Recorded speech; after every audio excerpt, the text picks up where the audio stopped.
네, 안녕하세요. 브릿지 자산관리 대표 이재린입니다. 이렇게 오랜만에 유튜브를 찾아뵙네요. 좀 익숙해질 때쯤에 계속 찍어야 되는데 저도 찍고 텀이 길다 보니 또 이렇게 다시 초기화 되는 것 같고 뭔가 좀 어색한 느낌입니다. 오늘 제가 오랜만에 유튜브를 찍은 이유는요. 비트코인에 대해서 얘기를 하려고 하는데 이 비트코인이라는 자산을 통해서 어떻게 투자해야 되는지, 또 우리가 자산 배분의 관점에서 봤을 때 비트코인이 어떤 매력이 있는지 이런 걸 얘기하고자 하고 있고요. 사실 저는 뭐 코인에 대해서 비트코인이 앞으로 뭐 화폐가 될 거다, 이건 잘 모르겠습니다.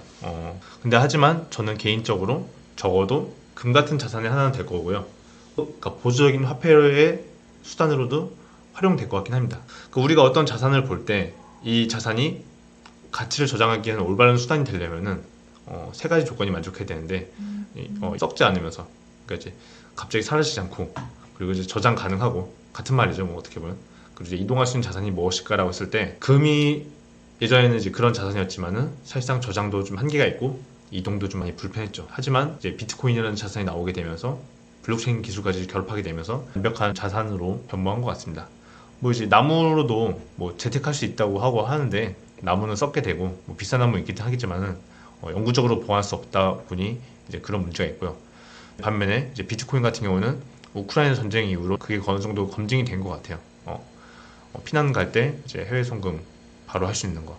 사실 우리가 알고 있는 기존의 송금 시스템은 돈은 실제로 왔다 갔다 하는 게 아니잖아요. 근데 이제 비트코인은 실제로 돈이 왔다 갔다 하는 개념이다 보니까 충분히 그렇게 활용할 수 있는 자산이 되는 것 같습니다. 일단은 뭐 달러에 대해서 좀 얘기를 해야 될 것 같은데 사실 지난 100년간 달러의 가치는 거의 100분의 1 토막이 났습니다. 이건 이제 금 가격을 기준으로 엔화와 파운드, 달러화를 이제 비교한 건데요. 달러의 가치가 떨어졌다는 것은 물가가 그만큼 올랐다는 거고, 금의 가격도 이제 그만큼 올랐다는 거겠죠. 이렇게 이제 달러를 갖고 있으면은 구매력이 이제 떨어지게 되고 있는데, 근데 그럼에도 우리는 계속 달러를 믿을 수밖에 없어요. 미국이라는 나라는 특이하게 부채를 3경원이나 갖고 있는데도 불구하고 돈 찍어내면 그만이니까 절대 망하지 않습니다. 달러 가치가 떨어져도 우리가 지금까지 믿었던 달러라는 시스템이 어느 순간 이제 뭔가 균열이 생기면은 앞으로는 바뀔 수도 있긴 하겠지만 그런 움직임이 조금씩 나오고 있긴 하지만은 아직 제 세대 때는 이제 그게 바뀌지는 않을 것 같고, 다만 저희는 달러라는 거를 완전히 버릴 수 없긴 하겠지만 뭔가 제2의 제3의 플랜을 붙여주는 것도 나쁘지 않은 것 같습니다. 달러 다 팔고 위안화로 가세요, 비트코인 가세요, 금으로 하세요, 이게 아니라 뭐 위안화든 비트코인이든 금이든 조금씩 갖고 있을 만하다. 좀 이런 얘기를 좀 하고 싶고요. 이제 비트코인이 뭐 저는 개인적으로 금의 역할을 충분히 할 수 있다고 보는데, 이건 이제 지난 거의 1년간의 차트이거든요. 초록색이 금이고 파란색이 비트코인입니다. 보면 뭐 거의 비슷하게 움직이는 것 같은데, 근데 길게 보면 좀 다르게 움직이긴 해요. 2000년대 초반 같은 경우에는 금이 이제 온스당 한 260달러, 230달러 이 정도밖에 안 했어요. 이제 그러다가 이제 리먼 브라더스 사태가 터지면서 거의 1800달러를 올랐다가 최근에 좀 빠졌다가 다시 이렇게 막 이제 오른 거죠. 2000달러가 다시 그렇게 돌파했습니다. 금도 마찬가지로 그냥 저장만 할 뿐이에요. 배당을 주지도 않고 뭐 갖고 있다고 뭐 이제 이자 주는 것도 없어요. 그리고 이제 변동성은 되게 크고요. 근데 아무도 이제 금을 갖고 있으면은 투기한다고 하지 않아요. 근데 왜 유독 비트코인만 갖고 있으면은 투기하네 라고 생각하는지 모르겠습니다. 저는 비트코인도 충분히 금으로서의 역할을 저는 할 수 있다고 이제 믿는 사람 중에 하나이고, 그렇기 때문에 이제 앞으로의 자산 중에 하나로 충분히 이제 편입될 만한 그런 가치가 있다고 이제 보고 있습니다. 흔히 말하는 이제 일반적인 전통적인 자산군은 뭐 이거죠. 주식, 채권, 부동산, 그리고 이제 뭐 금, 이런 게 있는데, 아직 그 이제 크립토 자산 같은 경우는 전체적인 시장 규모가 이제 막 1조 달러, 한 1300조 원? 이제 그 정도밖에 안 됩니다. 금의 거의 12분의 1이에요. 금은 거의 1경이 넘죠. 이게 아크에서 봤을 때는, 참고로 이제 아크 인베스트먼트는 비트코인에 대해서 긍정적으로 이제 보는 쪽입니다. 2030년에는 이 크립토 자산의 가치가 시장이 거의 이제 25배 이상 커지게 되고, 그 중에 이제 한 대부분이 이제 크립토 에셋이라는 그 자산 자체인 거고, 나머지 한 5천조 정도가 스마트 컨트랙 규모라는 거죠. 어쨌든 이제 크립토 시장이 전반적으로 커지게 되면서 충분히 자산군의 하나로 자리매김할 수 있다라고 그렇게 이제 예측하기도 했습니다. 저는 뭐 이제 25배까지 아니어도 충분히 5배에서 10배 정도는 갈 수 있다고 믿고 있고요. 비트코인도 마찬가지로 그런 관점으로 보고 있습니다. 과거와 왜 달라지냐면요. 우리가 비트코인을 보는 시선, 그러니까 개인들이 이제 비트코인이나 크립토 쪽을 보는 시선은 똑같아요. 그러니까 2017년과 똑같아요. 별로 다르지 않아요. 그러니까 테라 루나 보듯이 비트코인 똑같이 보는 거예요. 근데 과거와 다른 점 뭐냐면요. 기관 투자자들이 좀 시선이 달라졌다는 겁니다. S&P에서도 이제 이 인덱스를 다루게 되었고, 웰스파고도 마찬가지로 고액 투자자 대상으로 비트코인 펀드를 출시했고요. 그리고 시티그룹도 마찬가지로 그렇고, 블랙락도 그렇고, JP 모건도 그렇고, 피델리티도 그렇고, 가상자산 사업을 개시하기 시작했고요. 우리나라도 그런 움직임이 보이고 있습니다. 그리고 이제 앞으로 더 이런 행보가 적극적으로 변할 거라고 이제 보고 있고요. 기관들이 이제 비트코인을 보유하고 있는 수량도 이제 많이 늘어났어요. 펀드, 그러니까 일반적인 우리가 알고 있는 그 펀드, 이제 이런 펀드들도 비트코인을 담기 시작했고요. 비트코인의 전체 공급량, 그러니까 최대 공급량 대비해서 거의 이제 4% 가까운 비중을 차지하고 있고, 국가, 뭐 엘살바도르는 뭐 국정 통화까지 있죠. 그리고 일부 나라도 비트코인을 일부 갖고 있습니다. 그리고 이제 기업들도 마찬가지로 그렇고, 테슬라도 그렇고, 스퀘어도 그렇고, 비트코인을 다 갖고 있죠. 이런 기업들을 포함해서 다 이제 기관들이 갖고 있는 게 비트코인 전체 비중의 약 7.8% 정도를 이제 갖고 있게 되어 있고요. 아직까지는 이제 그 기관이 갖고 있는 숫자가 뭐 금에 비하면 적지만은 최소한 봤을 땐 2배 이상의 업사이드가 있는 것 같아요. 아직 조금씩 도입하고 있는 추세이지만 그래도 이제 기관들이 7.8%를 보유하고 있습니다. 생각해보면 아까 그걸 얘기 안 했네요. 비트코인을 제가 투자하는 이유 중에 하나가 왜 가치 저장의 수단으로 하냐면요. 통화량은 지금의 장관도 예측하지 못하고 앞으로 10년 뒤도 연준도 예측 못하고 해요. 얼마나 이제 발행할지 몰라요. 다만 비트코인은 지금이나 미래나 계속 2100만 개입니다. 이런 것 때문에 비트코인이 인플레이션 해지 수단으로 충분히 가치가 있는 거고요. 희소성이 있기 때문에 자산으로 이제 편입할 만한 근거가 되는 거겠죠. 아까 말했던 그 아크 인베스트먼트에서 다룬 자료인데 비트코인이 지금은 한 우리나라 돈으로 실시간으로 한 3,900만 원 정도 해요. 오늘 좀 많이 올랐네요. 3,900만 원 정도 하고 있고 뭐 4천만 원 정도 왔다 갔다 하고 있는데 지금은 이 정도 가격이지만은 2030년쯤 갔을 때는 최악으로 봤을 때도 거의 한 이제 3억, 4억 정도 되는 거죠. 25만 달러니까 3, 4억 정도 되는 거고 베이스 케이스로는 거의 한 9억 정도 이거 얼추 환율로 하면 9억 정도 되네요. 굴 케이스 봤을 때는 거의 이제 20억 가까운 가치가 된다고 합니다. 그렇게 보는 근거는 무엇이냐?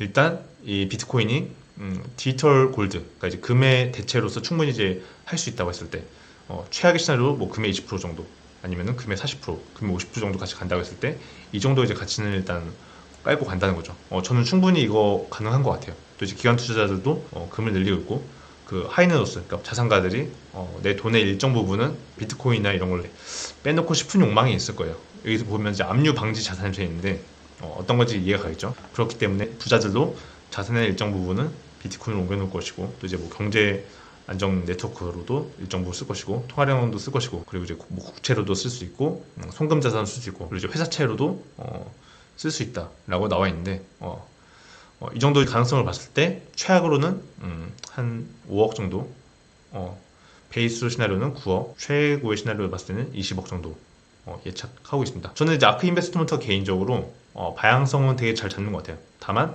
너무 빠르게 예측하고 있고 너무 크게 예측하는 게 있는데 이것까지는 아니어도 저는 개인적으로 2030년쯤이면은 여기 한 5억에서 한 10억 사이 정도는 왔다 갔다 하지 않을까 이제 그렇게 생각하고 있습니다. 5억은 아니죠. 아무튼 한 3, 4억 정도 아무튼 이 정도 범위 내에서 있을 건데 그렇게 하더라도 거의 지금 가격의 10배 이상이에요. 저는 그 정도는 충분히 갈 수 있다고 생각하고 있습니다. 이건 뭐 이제 개인의 판단이니까. 근데 문제는 이거죠. 이렇게 가더라도 많이 험난해요. 그래서 저는 많은 돈을 그 비트코인에 담으려고는 말 못하겠어요. 변동성이 워낙 크다 보니까. 불과 작년만 하더라도 거의 뭐 3분의 1 토막 났잖아요. 근데 이제 비트코인 같은 경우는 자산 배분에 편입하기 좋다라고 얘기했죠. 그런 근거는 뭐냐면요. 일반적인 자산 배분 같은 경우에는 보통 교과서적인 그 비중이 주식 60% 그리고 채권 40%입니다. 6대4 포트폴리오를 하죠. 이게 딱 교과서적인 자산 배분인데 여기서 비트코인을 조금 편입한다면 적게는 1%, 많게는 5% 편입하게 된다면 포트폴리오 성과가 많이 늘어난다는 거예요. 전통적인 자산 배분 그 성과를 제가 이제 백테스팅 해봤어요. 한 10년 정도 걸린 건데 주식 60, 그리고 채권 40 이렇게 했을 때는 10년간 누적 수익률이 약 86%. 연평균 수익률은 6.96%, 거의 7% 정도 가까운 수치니까 괜찮죠. 그리고 이제 최대 손실폭은 이제 고점 대비해서 얼마나 떨어지냐. 이게 아마 이제 2022년에 떨어진 그 수치일 텐데, 아니면 마이너스 20%. 그러니까 고점 대비해서 이 포트폴리오 가면은 최대 20% 정도 깨진다라고 보시면 됩니다. 이렇게 돼 있는데, 근데 여기서 내가 주식이나 채권 조금 줄이고 비트코인을 1% 넣으면요, 일단 누적 수익률이 114%로 올라가게 되고 연평균 수익률은 8.6%. 그러니까 아까 대비해서 연평균 초과 수익률이 1.6% 정도 생기게 됩니다. 손실도 그렇게 많이 올라가지 않고요. 근데 여기서 더 나아가서 비트코인은 5% 정도 섞게 된다면 누적 수익률은 244%, 거의 3배 이상 증가하게 됩니다. 연평균 수익률도 거의 2배 이상 올라가게 되고요. 그러니까 이제 복리가 무서운 거예요. 기존 포트폴리오 대비해서 초과 수익률이 7.3%가 붙습니다. 이러면 되게 위험하지 않아요? 하는데 생각보다 위험은 많이 올라가지 않아요. 이게 왜 그러냐면요, 아까 말했듯이 비트코인의 이제 변동성이 엄청나게 높습니다. 위로도 그렇고요, 아래로도 그래요. 근데 이제 우리가 아래로 내려가는 변동성만 생각하는데 위로 올라가는 변동성도 고려해보면은 비트코인이 편입할 만한 거죠. 사실 이 포트폴리오에서 비트코인 5%는 사실 제로가 되더라도 포트폴리오에서는 그렇게 큰 타격이 입지 않습니다. 왜냐면은 주식에서 충분히 커버되고 채권에서 충분히 커버되니까요. 그러니까 미국 S&P 500에만 투자하더라도 연평균 수익률이 9%예요. 이러면은 이제 비트코인 충분히 해지하고도 남습니다. 그러니까 이게 0이 되더라도 포트폴리오 전반적으로 큰 타격이 없는데, 근데 비트코인이 만약에 업사이드가 엄청나게 크기 때문에 뭐 이게 갑자기 뭐 2배, 3배 올라가게 되면은 포트폴리오 성과가 이제 드라마틱하게 이제 많이 발전된다는 거죠. 이거는 참고로 그 작년 제일 어렸을 때 테라 루나 이 사태까지 포함한 겁니다. 포함한 포트폴리오인데도 성과가 엄청나게 좋아요. 비트코인이 뭐 20%, 30% 이거는 못하겠지만은 비트코인 5%면 사실 여러분의 뭐 주식 종목 하나 정도의 비중일 거예요. 이 정도는 충분히 해볼 만하다라고 하는 겁니다. 이런 전략이 뭐냐면요, 전통적인 자산 배분에서 약간 주식과 채권이랑 좀 살짝 따로 노는 자산을 추가하게 되면은 리스크는 그렇게 많이 늘어나지 않고 대신에 수익률이 개선된다는 겁니다. 그래서 이제 뭐 비트코인 투자하면 좋은 거 알겠어 하는데, 그러니까 제 주변에는 좀 이 코인 거래 좀 약간 어려워하시는 분들이 있어요. 업비트 뭐 깔고 뭐 계좌 인증하고 뭐 신분증 인증하고 돈 보내고 또 인증하고 이런 걸 많이 번거로워 하시는 분들이 있어가지고 그럼 뭐 이제 방법이 없을까 저한테 물어보는데, 다행히도 이제 비트코인이 ETF로 이제 거래가 됩니다. 아직 우리나라에서 안 되고요. 해외에서는 이제 거래가 됩니다. 현물 계약은 아니고 이제 선물 계약으로 이제 거래가 가능하고요. 뭐 몇 개 ETF가 있는데 오늘은 좀 이제 두 개만 말씀드릴게요. 첫 번째로는 이제 미르셋의 계열사인 글로벌 엑스에서 만든 비츠라는 이제 ETF인데 블록체인 앤드 비트코인 스트래티지 ETF인데, 이 ETF는 뭐냐면요, 한 절반 정도는 비트코인 선물 계약에 이제 롱 포지션을 취하고, 그러니까 비트코인을 산다는 얘기예요. 비트코인을 사고 나머지 절반 정도는 이제 블록체인 기술 채택 증가로 이익을 얻을 수 있는 회사에 투자를 하게 됩니다. 그러니까 이제 단순히 이제 비트코인 투자하는 것뿐만 아니라 비트코인이나 블록체인에 관련된 기업들까지 동시에 투자하는 거예요. 뭐 이런 거 예를 들어서 뭐 코인베이스 같은 거래소를 하거나 스퀘어 같은 뭔가 이제 그 핀테크 회사라든가 아니면 뭐 채굴업체, 기타 뭐 서비스들 이런 거 다 포함해서 한 번에 투자할 수 있는 거예요. 그러니까 전반적으로 이 산업이 커질 것 같다고 생각하시는 분들은 이 ETF에 이제 투자하시면 좋고요. 운용 보수는 0.655%고 단점은 뭐냐면요, 시가총액이 아직 작습니다. 145억 정도밖에 안 돼요. 그리고 수익률 같은 경우는 거의 이제 비트코인과 비슷하게 움직이고요. 아무래도 이쪽 산업이 다 이제 비트코인 연동해서 가게 돼 있죠. 그래서 이제 뭐 ETF가 작년에는 수익이 좀 안 좋았지만은 올해 들어서 수익이 거의 많이 개선되어 있고요.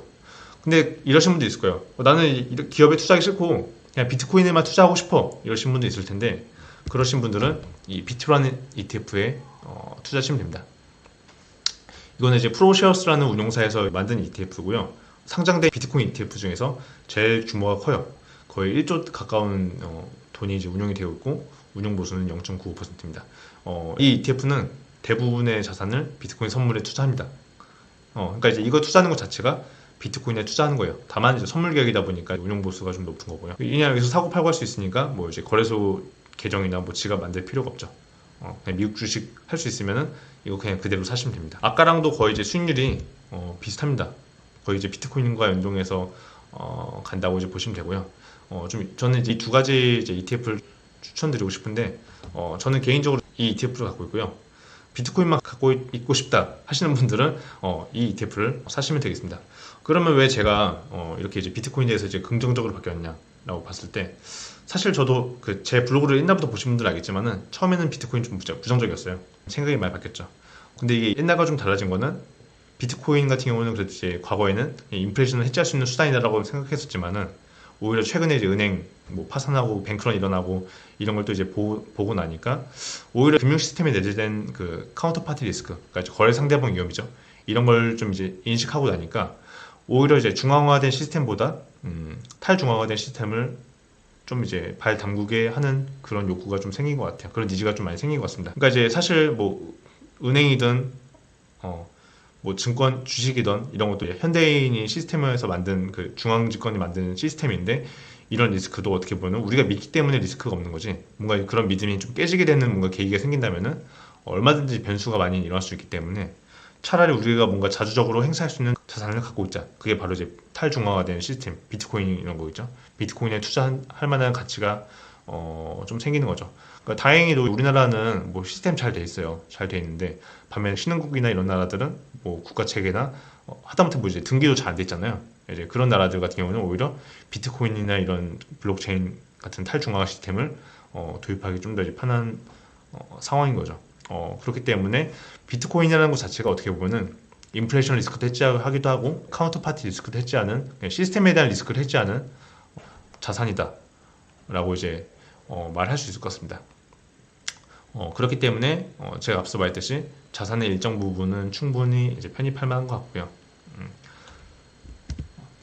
오늘 좀 이제 짧게 진행했는데 좋아요, 오랜만에 해서 기억이 안 나네. 좋아요, 뭐 구독, 알람 해주시고 다시 유튜브를 좀 이제 해보도록 하겠습니다. 네, 오늘 영상 여기서 마치도록 하겠습니다. 네, 오랜만에 와서 좀 많이 어색하네요. 네, 네, 다음에 뵙겠습니다. 감사합니다.